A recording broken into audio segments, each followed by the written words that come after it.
Thank you for tuning in to RTM Nation Online, where we believe that you will receive the abundance of peace, prosperity, security, stability, health, healing, and truth. If you would like to learn more about the ministry, click the link below. Also, don't forget to subscribe to the channel. Now let's get into the message. Oh man, welcome, welcome, welcome. Now I don't know if you noticed, but I got on this t-shirt today. You know, we had some opportunity. We went to the fair as a church. Give God some praise for that. Thanks for all the lovely folks at Wesley Chapel that came out so we can eat stuff we probably shouldn't be eating, but we only do that twice a year. The fair, and then we're going to hit it again at the Strawberry Festival. So we get it all out the way at the beginning of the year. I know I ate my share of stuff that I usually don't eat. But remember, I was telling you all that my granddaughter and my wife had this thing where they said, you know, grandma's a winner. Well, my children bought me this t-shirt at the fair. It says Grandpa Rocks. So, it's turning around for me. Huh?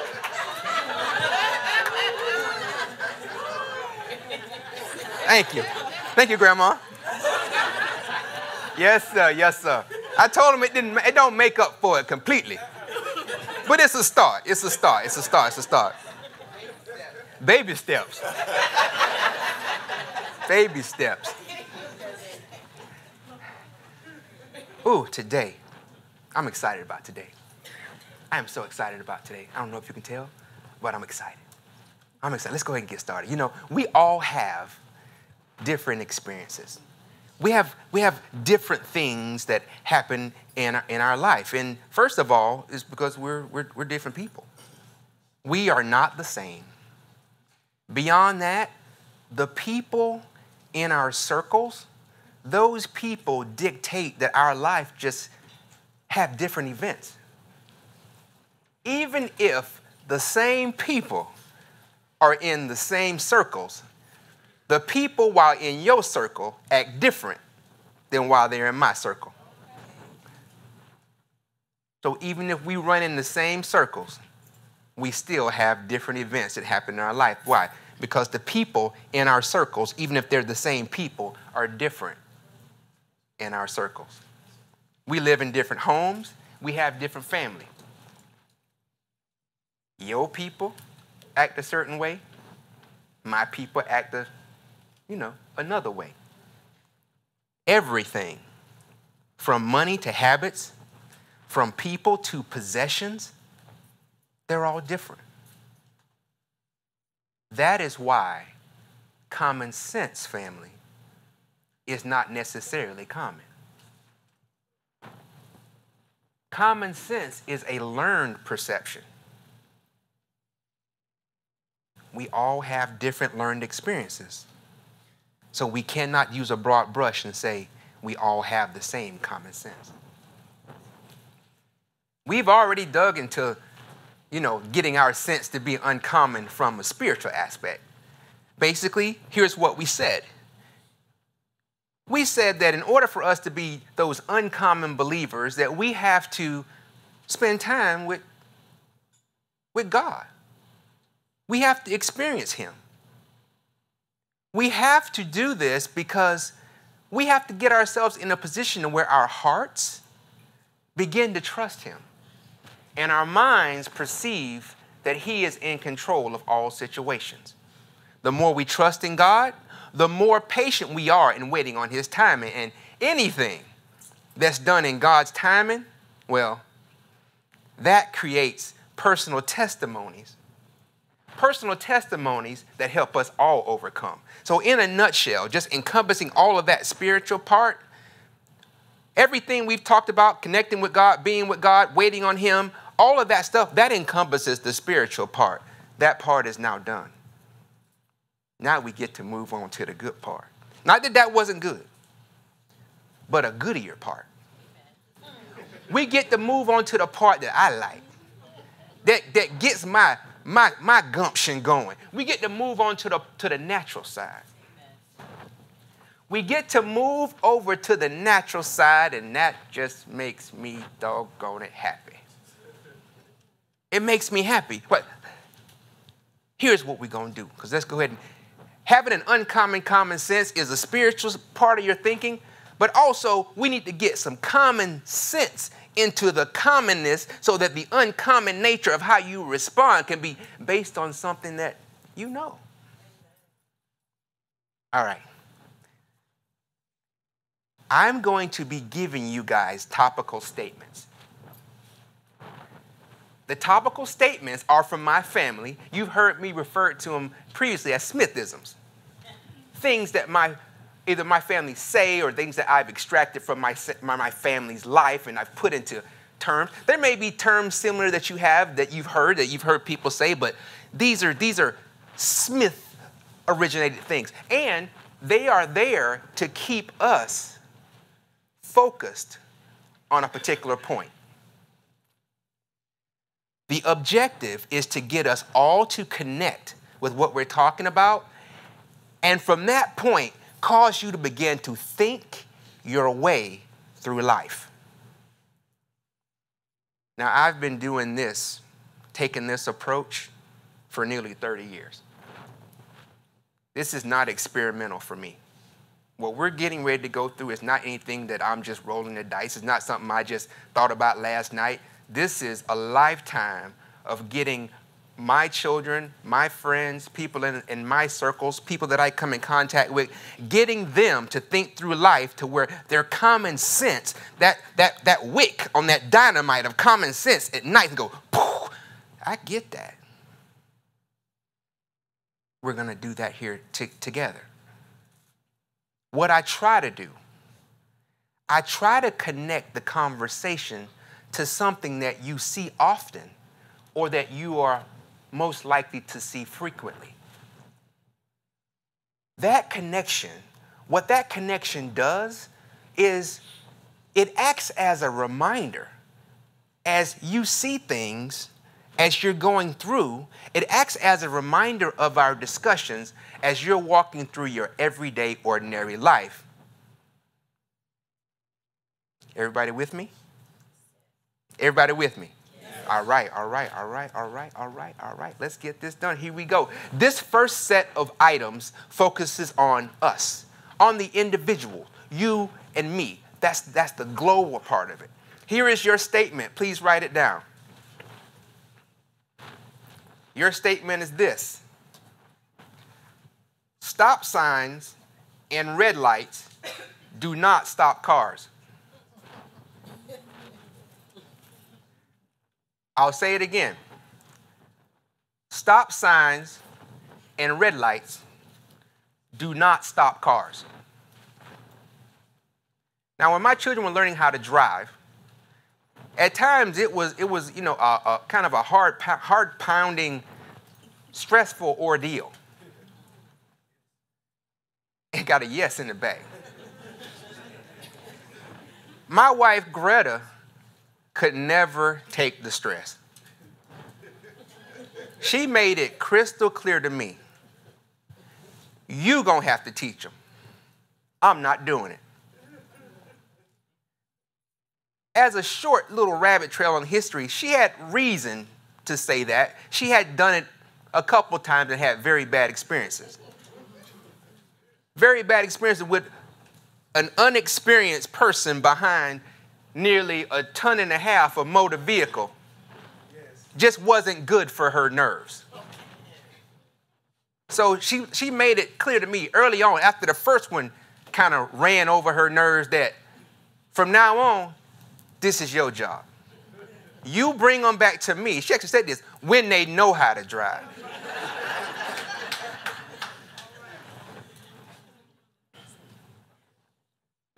That being said, back on our topic, thus it was, me and the young'uns kind of on the open road.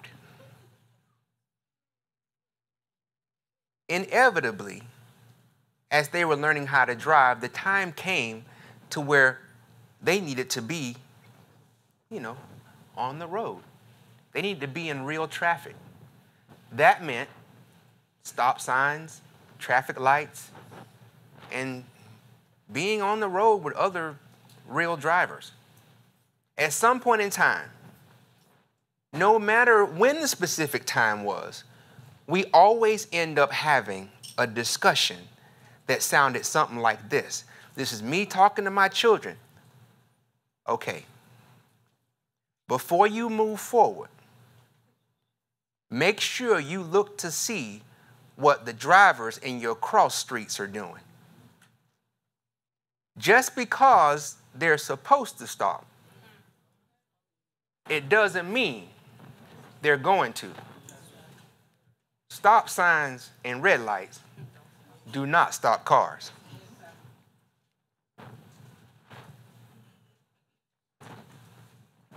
You are the one I love. And my objective in teaching you all these things is to make sure when you leave in a car that you come back to me whole, happy, in one piece. So you need to keep your focus on everything that's going on around you. Now, let me throw this out to you. I'm stepping out of the example now. I'm asking you, what is my point of those instructions? Anyone, you can yell out. What would be my point in giving them those instructions? Use common sense. Look before you go. All those, pay attention. All those are correct. The major part of my point is I want you to take ownership of your own safety. And in effect, I want you to take ownership of your own life. Now, me jumping back in the example, talking to my children, under rare circumstances, under very rare circumstances, will what you do not come back to you? There are rare circumstances, but outside of that, you are going to have to own the events that transpire because of your car. What do I mean by that? Turn to 1 Peter chapter 5, verse 8, King James Version.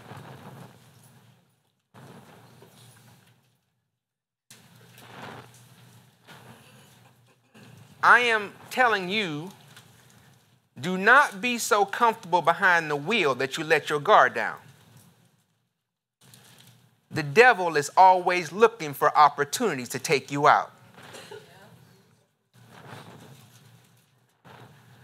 1 Peter chapter 5, verse 8 says, be sober, be vigilant, because your adversary, the devil, as a roaring lion, walketh about seeking whom he may devour. The Message Bible, same verse. Keep a cool head. Stay alert. The devil is poised to pounce and would like nothing better than to catch you napping. So don't you be napping behind the wheel. Don't you give him the opportunity to cause you to get in an accident or to allow him to take you out. You stay alert. I love you. That's why you must stay alert. Also, as it relates to your own car when you have it in motion. As you approach a stop sign or a red light, you must stop your own car. No one else can stop your car for you. Stopping your own car is 100% your own responsibility. Once again, you must stop your car because outside of rare circumstances, you are going to have to own the events that transpire because of your car. Jesus on the main line, tell him what you want. Jesus on the main line, tell him what you want. Jesus on the main line, tell him what you want. Call him up and tell him what you want. Everybody now. Jesus on the main line. We used to have this lady in our church back in the day. And now this is my thoughts back as a child. So you got to understand what I'm saying, and I got to kind of describe it because I know we're recorded, so I got to describe it right.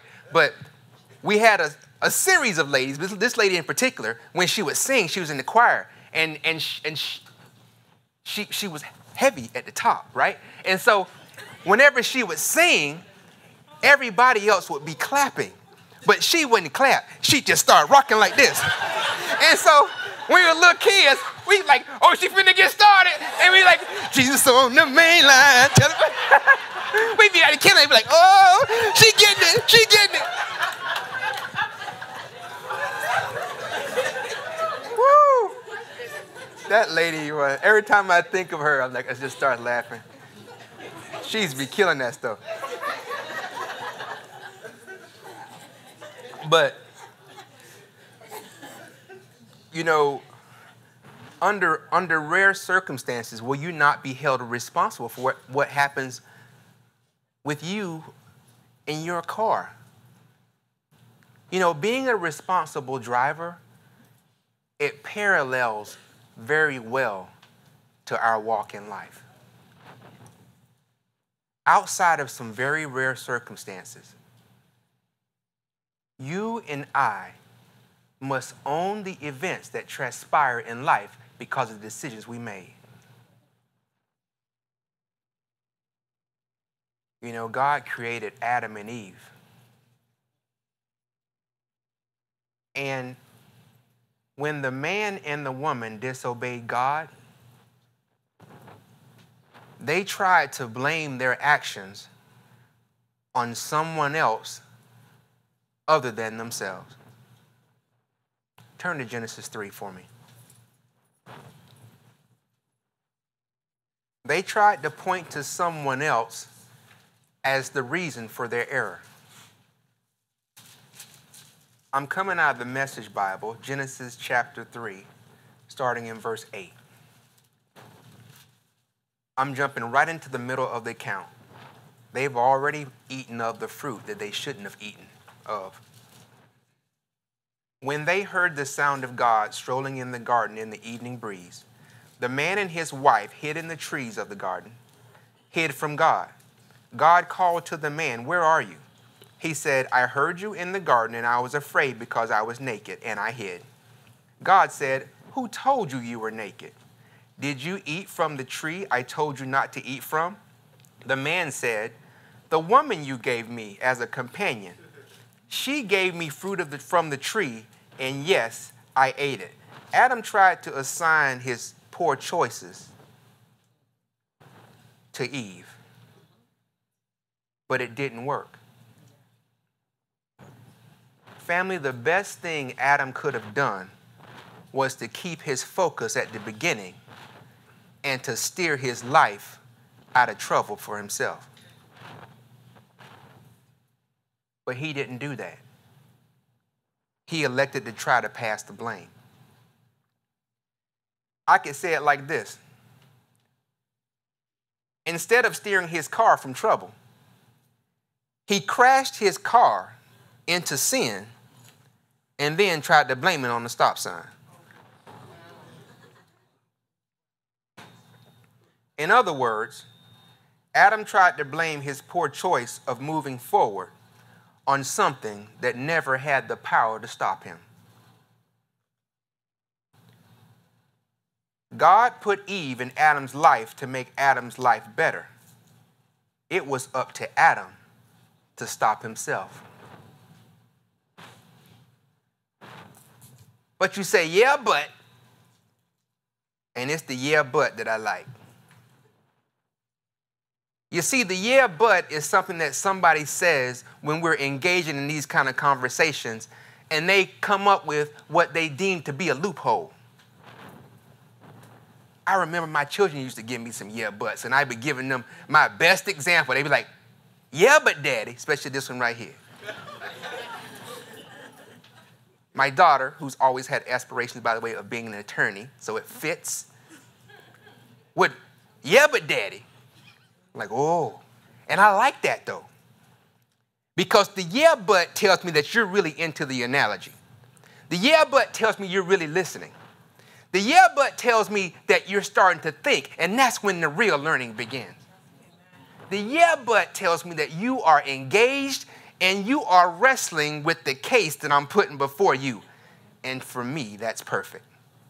Remember, it's not about who wins the discussion. It's about developing common sense. And the development of common sense that comes from a learned experience can only come through you engaging life and figuring things out for yourself. So let me jump back in. So yeah, but let's say daddy, since it's me. Yeah, but daddy, you say that God put Eve in Adam's life to help make his life better. So if she was put there to help make his life better, she should have helped him make a better decision. She should have been help to him. And since she wasn't help to him, why then cannot he blame her? I feel you. It makes some sense, right? Now, yes. Yes. Yes. You know, get that. Grasshopper. You are still trying to take the pebble from my hand. So I'm like, yes, baby. I see that. This is, you know, kind of what discussion we would have, because this is how she thinks, right? I see that. So let's go with the hypothesis that Eve, in effect, should have been Adam's stop sign. Let's go. Let's run with that. Let us take on your hypothesis that Eve was supposed to be there to be Adam's stop sign. So she obviously did not do her job. We could even say she fell down on her job. Now, let me hold my bag. Thank you, Josh. Because if what you're saying is that God put Eve there to make Adam's life better, he's trying to blame her. You saying that he should have stopped himself, but she should have got a stop sign. What's up with that, Daddy? So here's where I'm at. Hold that for a second, please, Greta. I would say, what is this that I'm holding in my hand? A driver's license. That's probably, yes, that's your driver's license. I say, yes, it is. It is my driver's license. And you know what this driver's license means? This driver's license means that I have learned and I have agreed to a certain set of laws and rules. By the simple fact that I have this, says that I've agreed to that I've learned them. One of these rules involves something called an uncontrolled intersection. Now I'm stepping out of the example again. Does anybody know what an uncontrolled intersection is? Mr. Michael, what is an uncontrolled intersection? Basically an intersection that doesn't have any stop signs or traffic signals to indicate who has the right of way. Exactly right. An uncontrolled intersection is where two roads, two or more, but two roads come together and there are no stop signs, there are no traffic lights. Okay? So now let me step back into the example. Yes, this is my driver's license. One of the rules talks about an uncontrolled intersection. Do you know what an uncontrolled intersection is? Well, the rule that I'm referencing, that rule says when a driver comes to a place where roads intersect, and at that place there are no stop signs, there are no traffic lights, the rules give further instructions to the driver. Specifically, The rules tell the driver when they get there when they should stop and when they should go. So what is your father telling you? When you see your father driving on the road, I see all the stop signs, I see all the street signs, I see all the red lights, I see all the traffic lights. But did you know that your father is not really looking at those things? No. I'm really looking at those things with my natural eye, but I'm processing them through the laws and the rules that I've learned and agreed to. You see, the specific laws and the rules are what dictate what I do, not the things that I actually see. Similarly, even if Eve were put there to be Adam's stop sign, Adam should have dictated his actions by the laws and the rules the authority had already given him.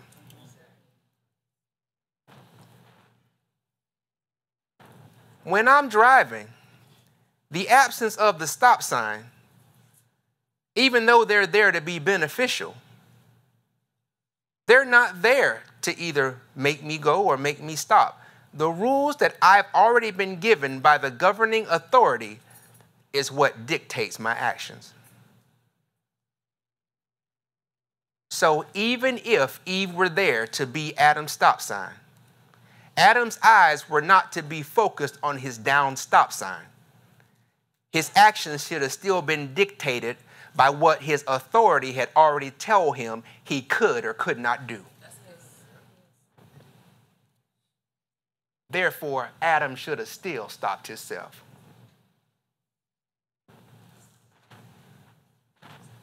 In your life, you indeed have the benefit from time to time of having red lights and stop signs.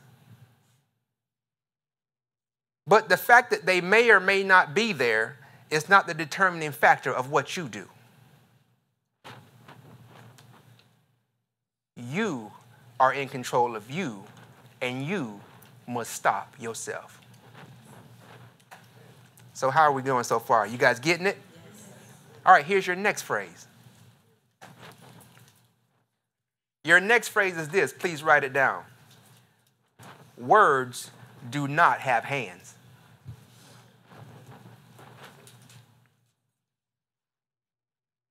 Words do not have hands. We're going to go ahead and just keep rolling with Adam and Eve. It's such a perfect example.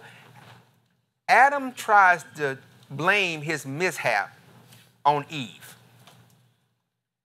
At most, the only thing Eve did was speak words to Adam that gave him the idea to do something. The words she spoke did not force him to do anything. The words she spoke could not have forced him to do anything because words do not have hands.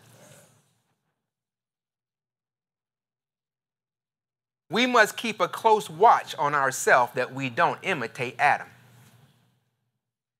We must be cautious about going through life blaming our problems on other people, because if we take a good hard look at it, the likely culprit behind our error is us.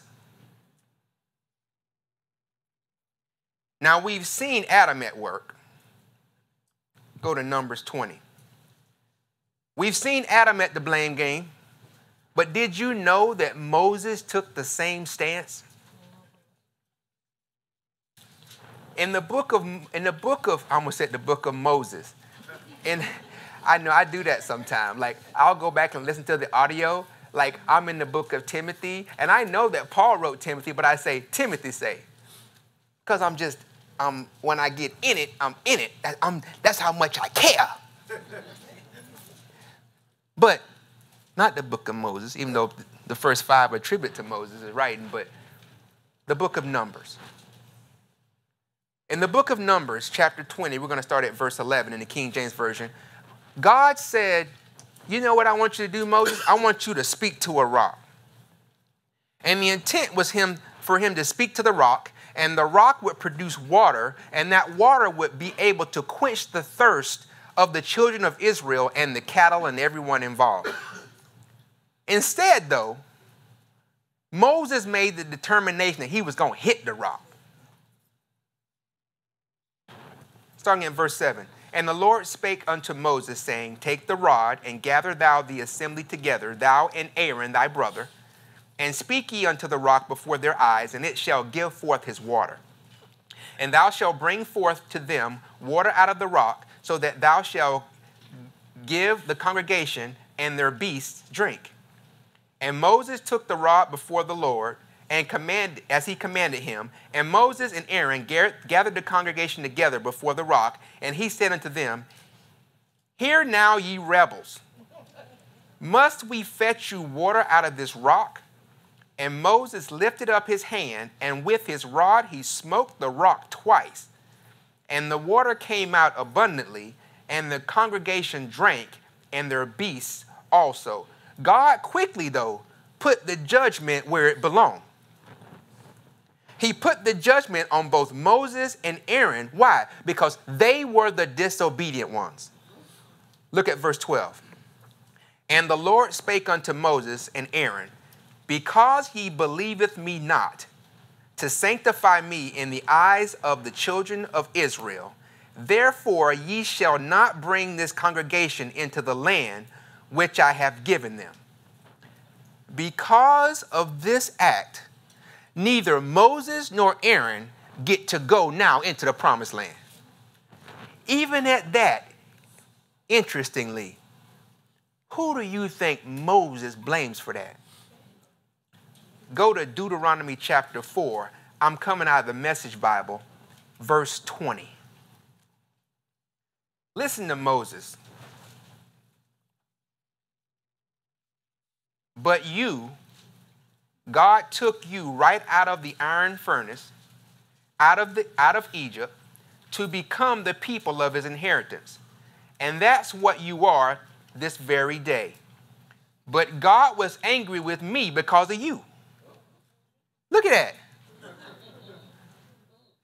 Verse 21, but God was angry with me because of you and the things you said. That's not true.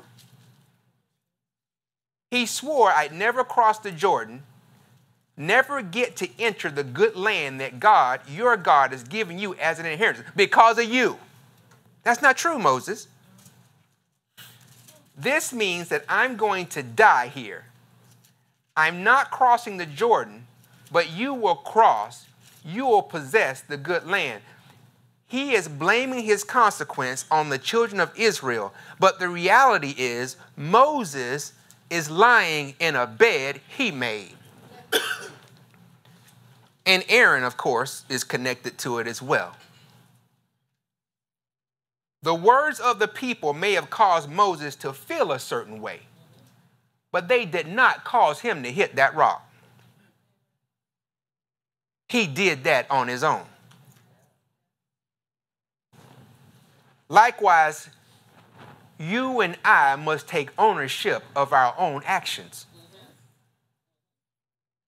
We must come to grips with the truth. The truth what? The truth that you spent the money. The truth that you abused your child. Nobody else abused your child, you did. The truth that you cheated on your spouse. That was you. The truth that you quit your job. The truth that you stole those test scores. You have to own it. You have to own it because more than likely, yeah, it was you. The vast majority of the cases in our life, people didn't make us do anything. We did that based on a decision we made for ourselves. How do we have the nerve? How do we blame our own free will decisions on other people when stop signs and traffic lights don't stop cars and words don't have hands? How do you do that? More than likely, that decision is all you. And keep in mind, we're not talking about this just in the negative. The decisions you make can make your life better as well. So it's not a one-sided discussion. For example, your actions can have good results. For example, you managed your money right, and now you are financially free at a young age. You raised your children well, and now they are a blessing. They are a blessing to you and society. You cultivated good, positive friendships that are a blessing to you on a daily basis. You worked hard and now you are successful in your career. You are happy and thriving right in the place God wanted you to be. So owning your choices is about acknowledging your part for getting yourself into the position that you are in life, whether that place is a negative place or a positive place. It's about owning the responsibility of what part you had to play. And by the way, let me throw this in. If you are in a negative place, that's a good time to create yourself a smart goal to make your life better. Look back at Numbers 20 for me. The Message Bible, starting in verse 9. Look back at this whole water and rock event. Let us uncover and bring forth out of the rock one more item. Verse 9. The event we've already read, but it's just in a different version. Moses took the staff away from God's presence as commanded. He and Aaron rounded up the whole congregation in the front of the rock. Moses spoke, "Listen, rebels, do we have to bring water out of this rock for you?" With that, Moses raised his arm and slammed his staff against the rock once, twice. Water poured out. Congregation and cattle drank. Notice something.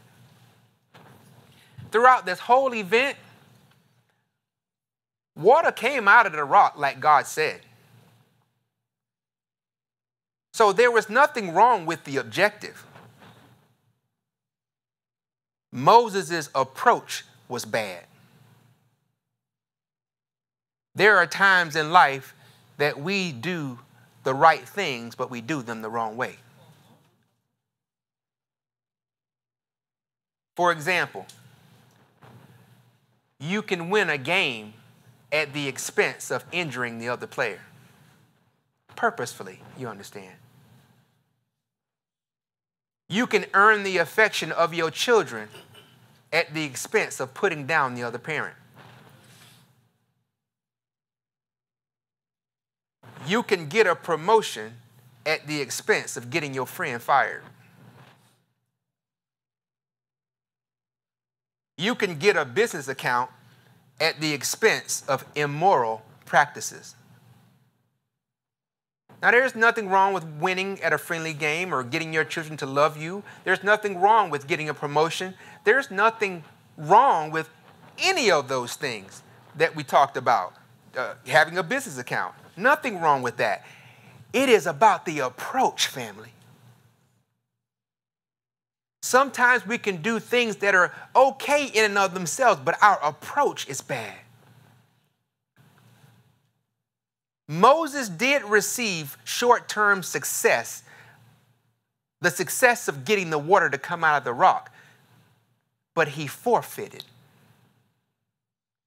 He forfeited a major part of his future because he did the right thing the wrong way.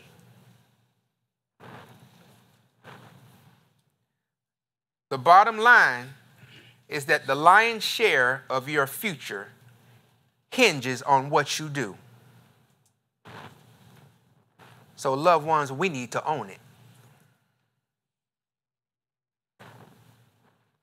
So how'd you hold up through your first session? You good? All right. We're going to pump the brakes right there.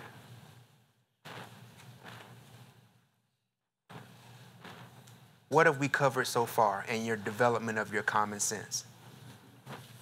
As individuals, the things that you do in your life are items you have to own. Stop signs and red lights do not stop cars. And words do not have hands.